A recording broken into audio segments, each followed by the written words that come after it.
Hello everyone, welcome back to my channel, or welcome to my channel. My name is Becky and I am about to begin my second year of teaching first grade. That means that last year was my first year teaching first grade, and let me tell you, I learned a ton of stuff in my first year. I know they always say that your first year is really hard and it's the worst year. They're not lying. I knew going into it that it was going to be hard, but it was one of the hardest years that I feel like I will maybe almost ever have. It was very difficult and I struggled a lot, but we're here. We're back for year two. We're ready to make all of the changes and redo all the things that did not go well in year one. So if you watch my classroom setup video, you know that I've been wanting to film this video for a very long time. I think I even posted a video before that where I had mentioned that I've been wanting to film this video. I feel like I learned so much, and I feel like college didn't teach me a ton about teaching, and there's some things that I would have loved to have known about being a classroom teacher before going in to my first year that nobody really prepares you for until you get in there. So I am here to help you and tell you all the things that I learned, all the things that I struggled with, and also just kind of tell you a little bit of how my first year went. So I've been wanting to film this video for a while. There's a couple of reasons why I have not filmed it earlier, I guess. Like literally, it's Friday. I just had my last teacher work day and I start my second year on Monday, and I have pushed off this video for a very long time for several reasons.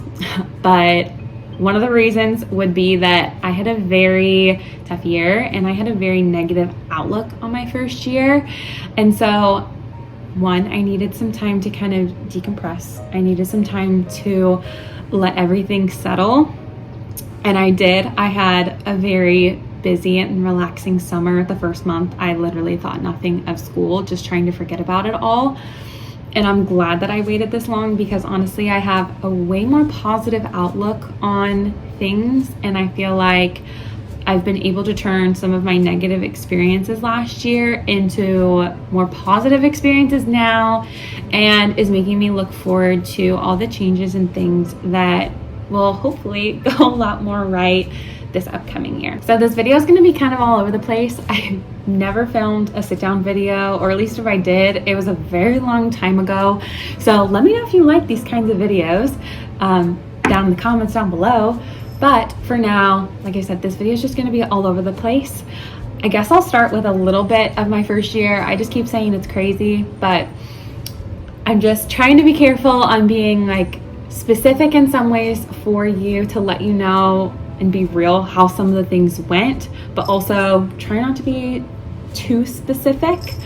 So my class that I had last year, I like to refer to them as the COVID kids, because they had, I believe it was preschool. They were in preschool when COVID happened. So they had preschool cut short, which is a very crucial time.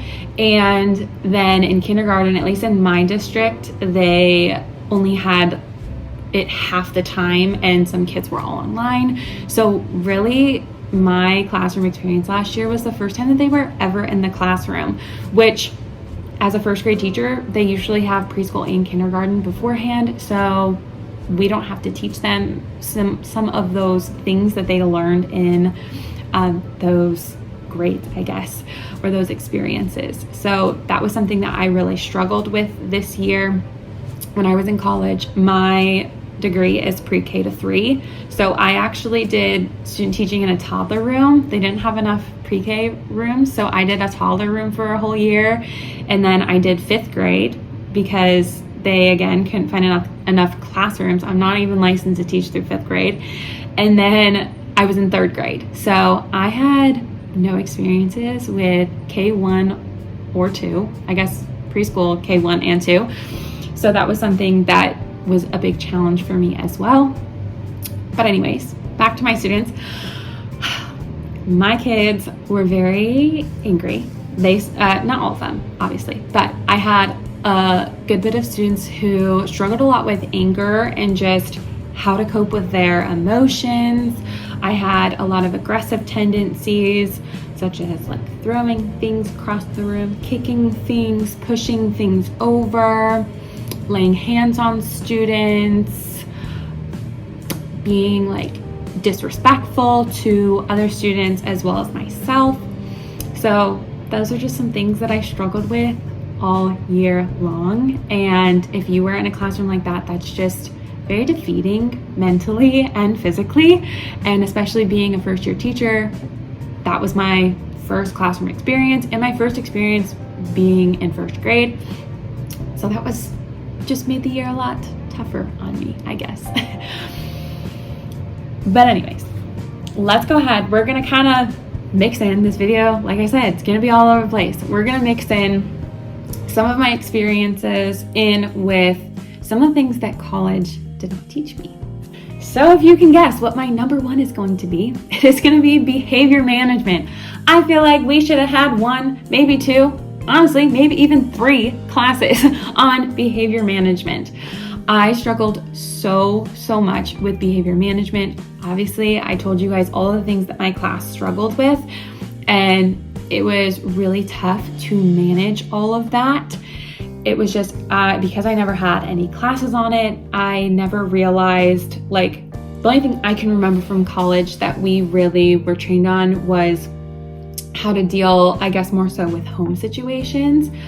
We were never taught how to deal with like angry behaviors, aggressive behaviors, things like that. So that's something that I had a hard time with. I did implement warm and fuzzies, and that did really well in my class. But having individual goals, I would have loved to have had a class that gave me different ideas on things that I could have done with students, different mini lessons to help them be kinder to one another. Some things like that. That would have been so helpful for myself in my own classroom.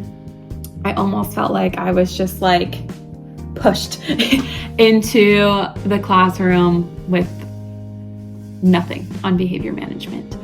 So I would have loved to have had some more classes that taught us a little bit more about how to manage a group of children, especially ones that really had limited social skills and didn't know how to treat each other appropriately. Going along with behavior management, my number 2 is going to be what is age-appropriate behavior. Again, it kind of loops in with behavior management, but because our college years are so short and because we can only get in so many schools and student teach so many semesters, they don't teach us what is age or grade appropriate behavior. And that is something that I had a really hard time with. And part of the problem, or part of some of the issues that I had, was because I truly did not know what was and wasn't age appropriate for my group of kids. So you know that my experience was very limited with first grade students. The only experience that I had was tutoring with first grade when I was a Title I tutor, but that's just small reading groups, very different than running a classroom. So I truly had no idea what was and wasn't age appropriate for my group of children that I had. I was struggling with kids knocking over desks, kids knocking over chairs, kids knocking over desks on me or close to me. And I didn't know until about a month and a half into school when I finally asked one of my staff members, like, hey, should they be pushing over desks? Like, is that normal? And as soon as they said no, I was like, well, it's been going on for a month. So I would have loved to have been able to know right from the get-go when one of those things happened that, hey, that is really out of the ordinary. You should really reach out for help, or you should really nip that in the bud right now because that's 100% not normal and something that shouldn't happen. So I think having a class that even if you didn't have experiences like or student teaching or observing in that classroom or with that grade, I feel like it would have been really beneficial to have a course or a class that kind of broke up the different grades and told you what was age appropriate behavior and what wasn't. Moving forward to number 3 would be who to go to when you need help. So obviously, it took me a while to reach out to some people when I was struggling in the classroom. I want to say it took me till maybe October, November, probably closer to November. I learned really quickly that October is when the honeymoon phase is over of the kids, and that's really when all of their behaviors and quirks and personality comes alive. So I want to say it was about November when I finally reached out to my first grade team members, people on my staff. I reached out to my principal, guidance counselor, with all of the concerns, all of the things that I was having, and they didn't know a lot of the things that were going on because, like I said in my last one, I thought that it was normal. I thought that was something that is going on in a classroom. So I would have loved to have been told who to go to for certain things. I had no idea when or who to go to when kids are pushing over desks, when kids are throwing things. I truly didn't know. Going along with that, I also would have loved to have known what warranted a, what do I want to say? What warranted a few moments later. Moving on from behaviors would be number 4, which is how to set boundaries. I wish college would have taught me all about setting boundaries, because as a new teacher, if you're like me, you were very excited when you got your first job. Your dream was coming true. You were finally going into the classroom and you had 0 boundaries. If you did, props to you. I did not. I was so excited. I was overworking myself because 1, I felt like I wasn't prepared, and I wanted to make sure that I was as prepared as I could be, especially with having a challenging class. And number 2, I would have loved to have known how to set boundaries early on, because our workday was about, I think, from 8:25 to 3:55 is our contracted hours. And I, no joke, at the beginning of the year was staying till like 6:30, sometimes later than that, maybe a little bit earlier than that, but not much. I just was not getting everything done. And unfortunately, teaching is one of those never-ending jobs where there's always something to do. There's always something that's in the back of your mind and you don't want to forget it. And you could pretty much work and work and work and work until you drop and you're done. It got to the point, thankfully, after a while, and I was seeing that I was burning myself out and I was so exhausted, I finally calmed myself down and reeled myself in. But if I would have known from the get-go, I could have looked out for some of those things, could have made sure that I was using my time really wisely, and could have made sure that I wasn't burning myself out so early on. So if you are worried that you are not going to be good at that and you're going to make the same mistake as me, please, please, please set boundaries. It got to the point for me when I finally did set the boundaries, and because I had gone so long with staying super late, even my fiance was like, hey, it's 4:30 and you're home. Why are you home and you're not staying at school? So that's kind of when I realized, wow, I'm really glad that I got out of that. Next, we're going to move on to number 5. That would be parent communication. In my school or my college, we had a class on creating family relationships or something like that. It was home, family, community or something. I forget the exact thing. But they never really taught us how to communicate with parents. I don't know about you, but I was so nervous and always so scared to contact parents because you never know what to say. You don't want to say something wrong. You want to make sure that they know that you want what's best for their child. But also there are some things that you need to contact parents about that might not be easy. And also sometimes you want to contact parents about the positive things. So that was something that I would have loved if they taught us how to effectively communicate. Sorry for honey in the background.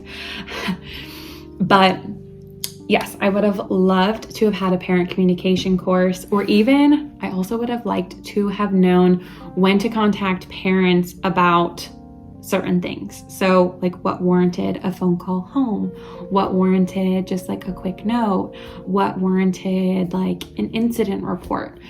That would have been something that would have been super helpful and very beneficial for me going into my first year. And number 6, I would have loved to have had a course on how to collect data and how to use it. I really had no idea what information to collect, how to collect it, how to organize it, and then how to use it in return. So for our school, we have a group that meets on Thursdays, and you sign a child up that you're concerned about, and you bring it to that meeting, and you bring all of your data, and you show them all the stuff that you've collected, and then they help give suggestions on how to move forward. Everybody has that, I think, or something similar. Ours was called SBIT, but I know some people have RTI. Those are the only 2 that I'm familiar with. But I would have loved to have known like what to look for if a child is low, what to collect, how often to collect, how to use it with differentiation, how to bring it to the meetings. That was just something that was never talked about, and kind of just something that you just go into and learn the ropes of, but also is very important, because if you have a child that's not progressing, you should really know how to collect that information and how to use that to get them the help that they need to be successful.